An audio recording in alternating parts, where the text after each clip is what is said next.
Assalamu alaikum warahmatullah. Hello students. ঠিক আছে যেহেতু ৰিকুৱেষ্ট আহিছে গাৰ্জেনৰ ফালৰ পৰা ষ্টুডেণ্ট ফালৰ পৰা অলপ ডিছকাছ আছামিছত কৰিবৰ কাৰণে ক্লাছ 5ৰ science chapter 1 how do scientist work গতিকে মই ইয়াতে অলপ ডিছকাছ কৰিব বিচাৰিম অলপ আলোচনা কৰিব বিচাৰিম আৰু তোমালোকে জনাবা কোনটো ভাষা তোমালোকে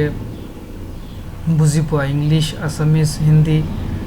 আৰু মই ওপৰত এটা পোল এটা লিংক এটা শ্ব' কৰিব এই পোলত তোমালোকৰ নিজৰ ভাষাটো যিটো ভাষা তোমালোকে বুজি পোৱা সেইটো ভাষা তোমালোকে ইয়াতে ছিলেক্ট কৰিবা ইট ইজ ভেৰি ইম্পৰ্টেণ্ট কাৰণ তোমালোকে যদি বুজি নোপোৱা তোমালোকে আগুৱাই যাবলৈ তোমালোকৰ অসুবিধা হ'ব in the upcoming classes you will find difficulty গতিকে যিটো আগৰ ক্লাছ এতিয়াৰ পৰাই কনচেপ্টবিলাক ক্লিয়াৰ কৰি নগ'লে আগৰ ক্লাছত যেতিয়া নেকি তোমালোকে নেক্সট ক্লাছবিলাকত যাবা সেইবিলাক ক্লাছত তোমালোকৰ বহুত অসুবিধাৰ সন্মুখীন হ'ব তোমালোকে গতিকে you must clear your doubts language doesn't matter লেংগুৱেজটো মেটাৰ নকৰে আমি বুজোৱাটো কনচেপ্ট বুজি পোৱাটো আচল কথা আমি বুজি পাব লাগে বুজি পোৱালেহে আমি আগুৱাই যাবলৈ সহজ হ'ব গতিকে ইয়াতে আমি কি আজি পঢ়িম তাৰ কাৰণে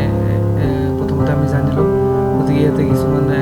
স্ক্ৰীনশ্বট দি আছে তোমালোকে চাই লওঁ পাছতে মই আৰম্ভ কৰি আছোঁ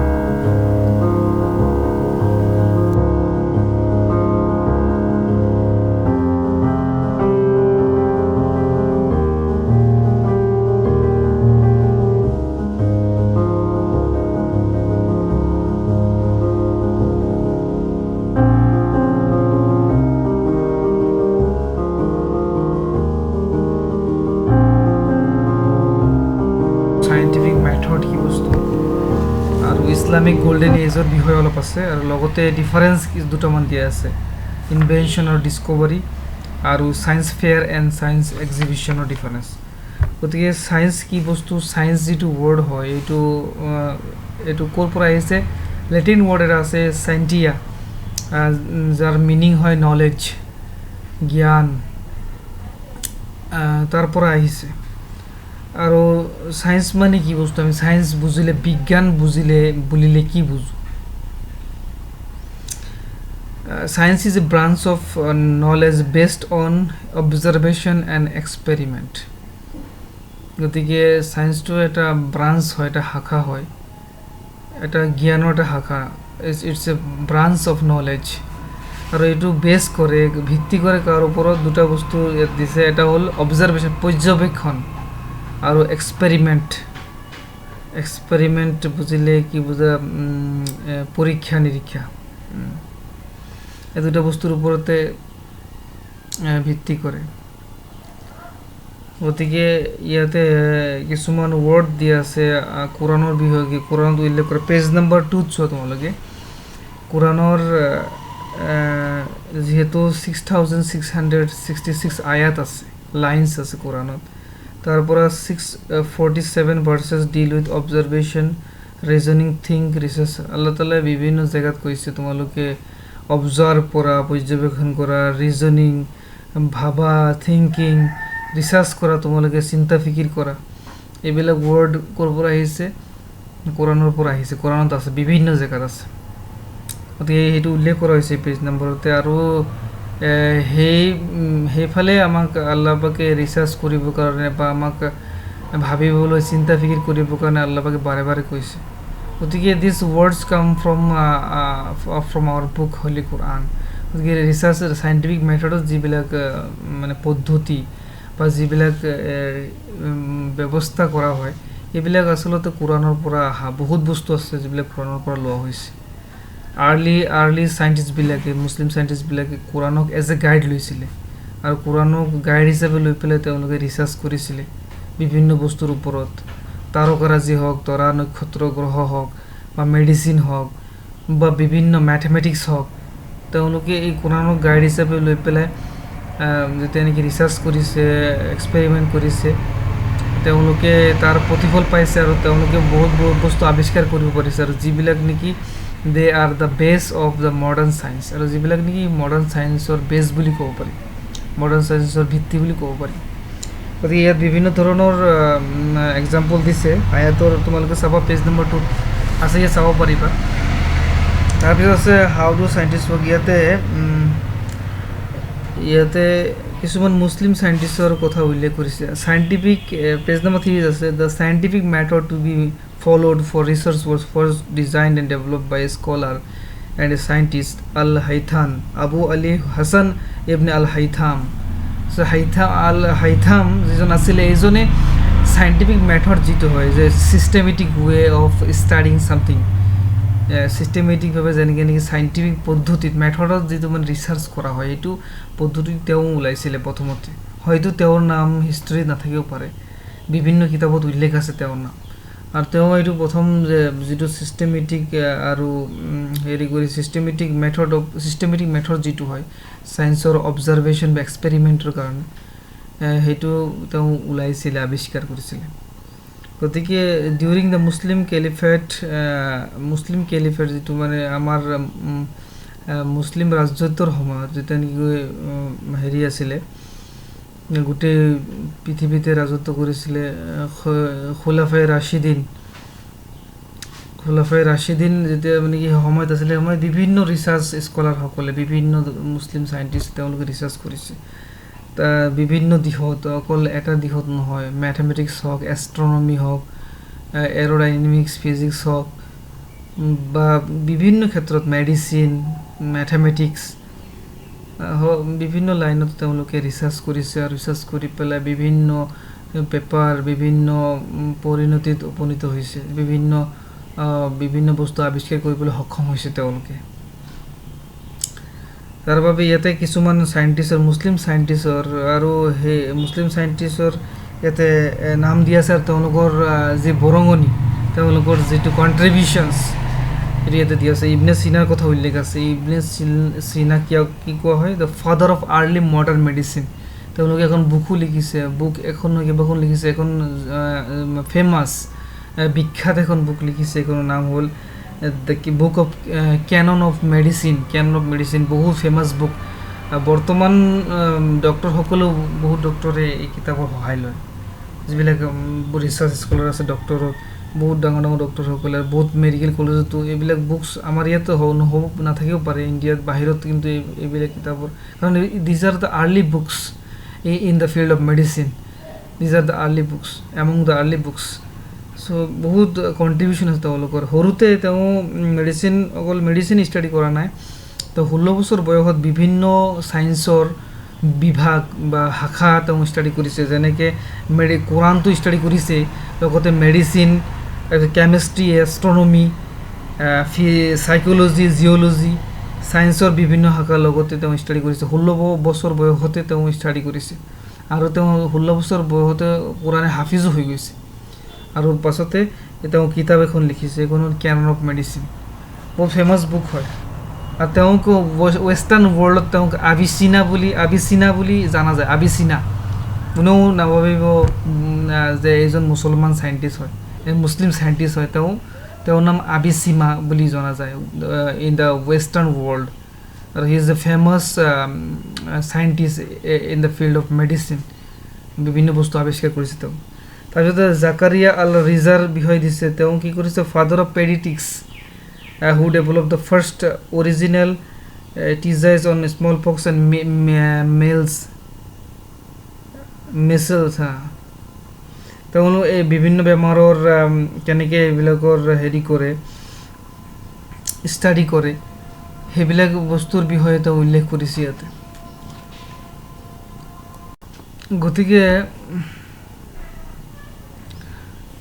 গতিকে জাকাৰিয়া আল ৰাজি যিজন আছে, তেওঁ পেডিটিক্স আছিলে, তেওঁ শিশু ৰোগ বিশেষজ্ঞ আছিলে। গতিকে তেওঁ সেই হিচাপে ফাদাৰ অফ তেওঁ শিশু ৰোগ বিশেষজ্ঞ বুলি ক'ব পাৰোঁ আমি। তেওঁ বিভিন্ন স্মল পক্সৰ ওপৰত আৰু বিভিন্ন বেমাৰৰ ওপৰত তেওঁ ষ্টাডি কৰিছিলে, আৰু তাৰ কাৰণে প্ৰতিকাৰ, তাৰ মেডিচিন ওলাইছিলে। তেনেকৈ আছে ইবনে নাফিজ, হি ইজ এ গ্ৰেট ফিজিচিয়ান, এজন ডক্টৰ আছিলে। আৰু ব্লাড চাৰ্কুলেটৰী ছিষ্টেম আছে আমাৰ বডিত, ৰক্ত পৰিবহণ যিটো আছে, এই ছিষ্টেমটো তেওঁ ওলাইছিলে, আৱিষ্কাৰ কৰিছিলে। কিন্তু তেওঁৰ 400 বছৰ পাছতহে উইলিয়াম হাৰ্ভে নামৰ এজন সাইণ্টিষ্ট আৱিষ্কাৰ কৰিছে। কিন্তু উইলিয়াম হাৰ্ভেক আমি জানো যে আমাৰ হিষ্ট্ৰীত কি আছে যে তেওঁৰ নামটোৱে আছে উইলিয়াম হাৰ্ভে। কিন্তু আমাৰ ইবনে নাফিজ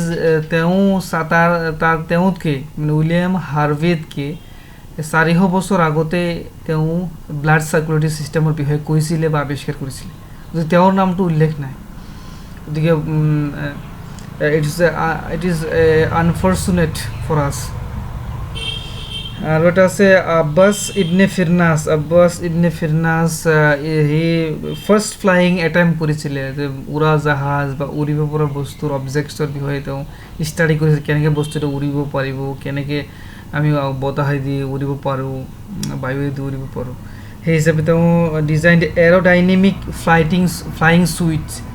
এৰ'ডাইনেমিক ফ্লাইং ছুট এটা আৱিষ্কাৰ কৰিছে। এটা ফটোটো দিয়া আছে, তোমালোকে চাব পাৰিবা, পেজ নম্বৰ 3 দিয়া আছে,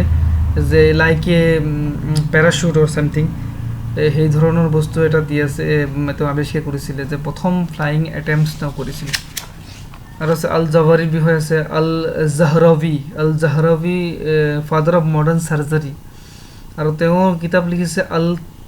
তছৰিফ বুলি এটা কিতাপ লিখিছে। তাত মানে 30টা ভলিউম, সহজ কথা নহয়, 30টা ভলিউমৰ 30টা কিতাপ লিখিছে এইটো নামৰে, আল তছৰিফ। আৰু ইয়াতে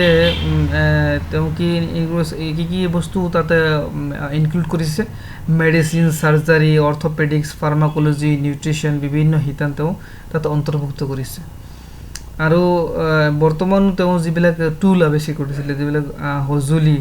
অপাৰেশ্যন কৰিবৰ কাৰণে, চাৰ্জাৰী কৰিবৰ কাৰণে, এইবিলাক বৰ্তমান মডাৰ্ণ যিবিলাক চাৰ্জন আছে তেওঁলোকে ব্যৱহাৰ কৰে। বহুত সঁজুলি তেনেকুৱা আছে যিবিলাক সঁজুলি মডাৰ্ণ চাৰ্জনবিলাকেও সেইবিলাক ইউজ কৰে।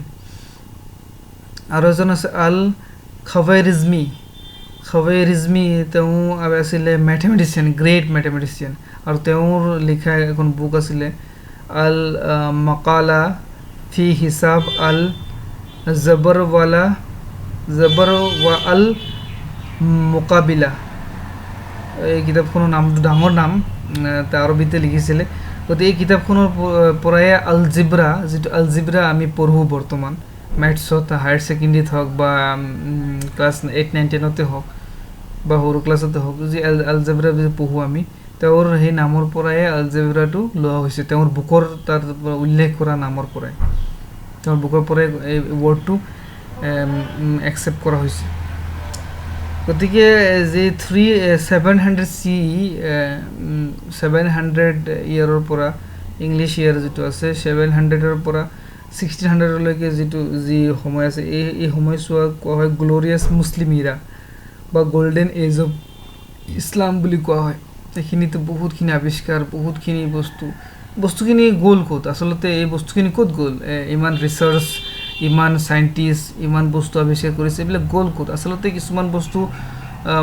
কিছুমান জ্বলাই পেলোৱা হৈছে, কিছুমান স্ক্ৰিপ্ট, কিছুমান বুক জ্বলাই দিয়া হৈছে, কিছুমান বস্তু এতিয়ালৈকে কিছুমান মিউজিয়ামত সংৰক্ষিত কৰা আছে, কনজাৰ্ভ কৰা আছে। কিছুমান আৰবিক ৱৰ্ক আছিলে, আৰু কিছুমান কিতাপ কি হৈছে লেটিন ভাষাত অনুবাদ কৰি তেওঁলোকে আৰবিখন লুকাই পেলাইছে, এনেকুৱা হৈছে। গতিকে বেছিভাগে আমাৰ হাতত নাই বৰ্তমান, কিছু অংশ আমাৰ হাতত আছে। এইবিলাক ৱৰ্কছ, এইবিলাক যে pioneer in the field of science, তেওঁলোক পায়নিয়াৰ আছিলে আমাৰ সমাজৰ, আমাৰ ধৰ্মৰ মুছলিম সাইণ্টিষ্টবিলাক, pioneer in the every fields, in every branches of science. But today we are not having those works by those great scientist. কাৰণটো মই কৈছোঁ, কিছুমান বস্তু জ্বলাই দিয়া হৈছে, কিছুমান লুকাই থোৱা হৈছে, কিছুমান অনুবাদ কৰি লেটিনত অনুবাদ বা বেলেগ ভাষাত অনুবাদ কৰিছে, আৰু আৰবিকটো জ্বলাই দিছে বা কিবা কৰিছে, এনে কৰিছে। আৰু কিছুমান এতিয়াও আছে, এনেকুৱা নহয় যে চব হেৰি হৈ গৈছে, কিছুমান আছে এতিয়ালৈকে জমা আছে, মিউজিয়ামত ৰখা আছে। গতিকে এতিয়া আমি আহি যাওঁ দুটা যি ডিফাৰেঞ্চ ইয়াত দিয়া হৈছিলে, যে ডিফাৰেঞ্চ লিখিব দিয়া হৈছিলে বা ইয়াত বুজিব দিয়া হৈছে, ডিস্কভাৰী এণ্ড ইনভেনশ্যন। ডিস্কভাৰী আৰু ইনভেনশ্যনৰ ডিফাৰেঞ্চ কি? ডিস্কভাৰী আৰু ইনভেনশ্যনৰ ডিফাৰেঞ্চ এইটোৱে ডিস্কভাৰী হ'ল এটা বস্তু আৱিষ্কাৰ কৰা যিটো বস্তু অলৰেডি আছে এখন জেগা আছে এখন দ্বীপ আছে বা এখন দেশ আছে আগতে কোনো যোৱা নাছিলে ধৰা কোনোবা এটা গৈ পেলাই এই জেগাটো আৱিষ্কাৰ কৰিছে যদি বস্তুটো অলৰেডি আছিলে মানুহে জনা নাছিলে তেনেকুৱা এটা বস্তু আৱিষ্কাৰ কৰাটো কোৱা হয় ডিস্কভাৰী যেনেকৈ গ্ৰহ নক্ষত্ৰ অলৰেডি আছে কিছুমান গ্ৰহ নতুন নতুনকৈ আৱিষ্কাৰ হৈ আছে কিছুমান তৰা এষ্ট্ৰইডছ এইবিলাক আৱিষ্কাৰ হৈ আছে কিন্তু এইবিলাক বস্তু মানুহে জনা নাছিলে জানিছে নতুনকৈ এক্সিষ্টিং বস্তুটো জনাই দিয়াৰ নাম হৈছে ডিস্কভাৰী যেনেকৈ কলম্বাছে আমেৰিকা আৱিষ্কাৰ কৰিছে আমেৰিকা দেশখন আছিলে তেওঁ প্ৰথমতে গৈ পেলাই তেওঁ মানুহক জনাইছে যে আমেৰিকাখন দেশ আছে গতিকে তেওঁ আৱিষ্কাৰ এনেকৈ কোৱা হয় যে কলম্বাছ ডিস্কভাৰ্ড আমেৰিকা কিন্তু ইনভেনশ্যন মানে কি ইনভেনশ্যন মানে নতুনকৈ ক্ৰিয়েশ্যন নতুনকৈ এটা বস্তু সৃষ্টি কৰা যেনেকৈ মটৰচাইকেল এখন নাছিলে গাড়ী এখন নাছিলে ফেন এখন নাছিলে কম্পিউটাৰ এটা নাছিলে গতিকে এইবিলাক বস্তু মেকানিকেল যিবিলাক বস্তু আছে বা বিভিন্ন বস্তু যিবিলাক আগতে নাছিলে টেলিস্কোপ নাছিলে এইবিলাক বস্তু যেতিয়া নতুনকৈ বনাইছে মোবাইল নাছিলে গতিকে সেইবিলাক বস্তু নতুনকৈ আৱিষ্কাৰ নতুনকৈ সৃষ্টি কৰাটো কোৱা হয় ইনভেনশ্যন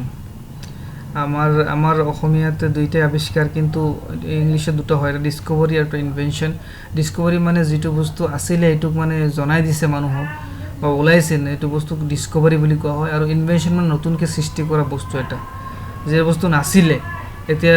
তেওঁহে প্ৰথম এইটো যেনে প্লেন এটা আৱিষ্কাৰ কৰিছে প্লেন এটা ইনভেনশ্যন এইটো ইনভেনশ্যন ৰেলগাড়ী ইনভেনশ্যন এটা নতুন আগতে নাছিলে ৰেলগাড়ী এতিয়া নতুনকৈ বনোৱা হৈছে গতিকে এইটো ইনভেনশ্যন হ'ব যন্ত্ৰপাতি ইনভেনশ্যন নট ডিস্কভাৰী যিবিলাক বস্তু অলৰেডি আছে এক্সিষ্টিং বস্তু এটা লেণ্ড বা এটা দেশ এটা দ্বীপ এটা গ্ৰহ এটা প্লেনেট এজোপা গছ আগতে নাছিলে ওলাইছে কোনোবা এটা নতুনকৈ যে এইটো গছ এটা এইটো মানুহে জনাই নাছিলে এইটো গছৰ বিষয়ে ডিস্কভাৰী বুজি পাইছে বহুত সহজ গতিকে এতিয়া আমি অলপ চাইণ্টিফিক মেথডৰ বিষয়ে আহি চাওঁ চাইণ্টিফিক মেথড কি বস্তু হয় চাইণ্টিফিক মেথড মানে কিছুমান ষ্টেপ আছে গতিকে এটা চাইণ্টিফিকেলি এটা বস্তু যদি ষ্টাডি কৰিব যাওঁ আমি কিছুমান ষ্টেপ ফ'ল' কৰিব লাগিব আৰু এই ষ্টেপবিলাকক একেলগে কোৱা হয় চাইণ্টিফিক মেথড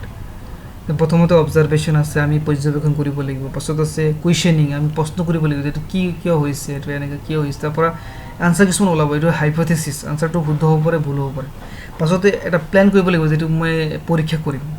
এক্সপেৰিমেণ্ট কৰাৰ কাৰণে প্লেন কৰিব লাগিব পাছত এক্সপেৰিমেণ্টটো কৰিব লাগিব এক্সপেৰিমেণ্ট কণ্ডাক্ট এণ্ড এক্সপেৰিমেণ্ট পাছতে এটা ৰিজাল্ট ওলাব তাত ডাটা ওলাব তাৰপৰ ডাটা কালেক্ট হ'ব বিভিন্ন ডাটা আমি কালেক্ট কৰিম ডাটাবিলাক এনালাইচিছ কৰি পেলাই লাষ্টত গৈ পেলাই কনক্লুজন ৰিজাল্ট ওলাব ৰিচাৰ্চ কৰি কিবা এটা বস্তু ওলাব নতুন গতিকে এইটো কোৱা হয় scientific method the way how scientist work with the help of this methods or this steps these are call scientific methods তো চাইণ্টিফিক মেথড হ'বলৈ গ'লে এইকেইটা বস্তু আমি ফ'ল' কৰিব লাগিব মোটামুটি এইকেইটা বস্তু আমি ফ'ল' কৰিব observation questioning hypothesis plan and experiment conduct and experiment results and conclusion ultimately লাষ্টলৈ কনক্লুজন আহিব গতিকে এইকেইটা বস্তুক একেলগে কোৱা হয় চাইণ্টিফিক মেথড এইটো ৱে অফ ষ্টাডি কোৱা হয় চাইণ্টিফিক মেথড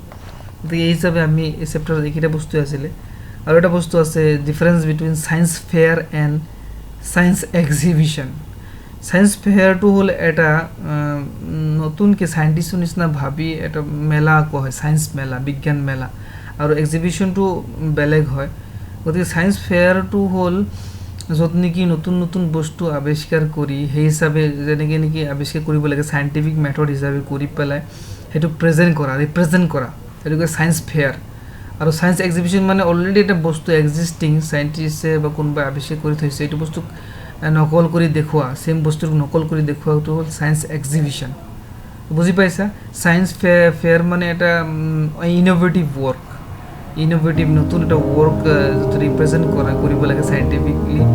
আৰু ছায়েন্স এক্সিবিশ্যন হৈছে যিটো অলৰেডি চাইণ্টিষ্টে আৱিষ্কাৰ কৰিছে কোনোবাই আৱিষ্কাৰ কৰিছে সেইটো ৰিপ্ৰেজেণ্ট কৰাটো হ'ল ছায়েন্স এক্সিবিশ্যন এইটো ডিফাৰেঞ্চ ডিফাৰেঞ্চ দি আছে তোমালোকে চাবা পেজ নম্বৰ 7ত যে ষ্টুডেণ্টছ থিংক ছায়েন্স ফেয়াৰত কি হয় students think and work like scientist ষ্টুডেণ্টবিলাকে কাম কেনেকৈ কৰে আৰু কেনেকৈ ভাবে যেনেকৈ চাইণ্টিষ্টে ভাবে কিন্তু ছায়েন্স এক্সিবিশ্যনত কি students do not think like scientist তেওঁলোকে কপি পেষ্ট কৰে খালি কপি আৰু পেষ্ট এটা আইডিয়া আগত যিটো ওলাইছে সেইটো আইডিয়াটো ৰিপ্ৰেজেণ্ট কৰে অনলি ৰিপ্ৰেজেণ্ট কপি পেষ্ট কৰে এইটো সায়েন্স এক্সিবিশন তো বুজি পাইছা তোমালোকে সায়েন্স ফেয়াৰটো অৰিজিনেল কনচেপ্ট হয় পাব্লিশেবল আৰু সায়েন্স এক্সিবিশনটো is a copy not original it is a copy and not publishable publish কৰিব নোৱাৰিবা এইটো খালি জাষ্ট শ্ব' কৰিব পাৰিবা গতিকে এই হিচাপে বুজি পাইছা সায়েন্স ফেয়াৰ মানে it's a very new creation creative work but science exhibition means copy and pasting of the ideas of other scientists or other peoples which was already discovered or invented তো এইখিনিতে আছিলে question answer খিনি দিয়া